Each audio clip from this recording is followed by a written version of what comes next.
حضور اکرم صلی اللہ علیہ وآلہ وسلم نے وحی کے رک جانے کے زمانے کے حالات بیان فرماتے ہوئے کہا کہ ایک روز میں چلا جا رہا تھا کہ اچانک میں نے آسمان کی طرف ایک آواز سنی اور میں نے اپنا سر آسمان کی طرف اٹھایا۔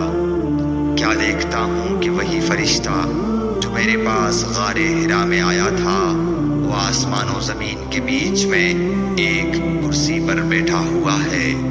میں اس سے ڈر گیا اور گھر آنے پر میں نے پھر کمبل اوڑھنے کی خواہش ظاہر کی۔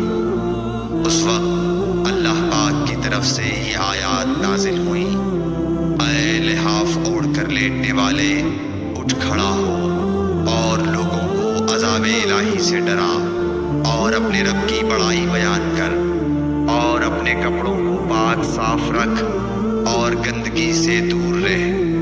اس کے بعد وہی تیزی کے ساتھ پے در پے آنے لگی۔ صحیح بخاری حدیث نمبر 4۔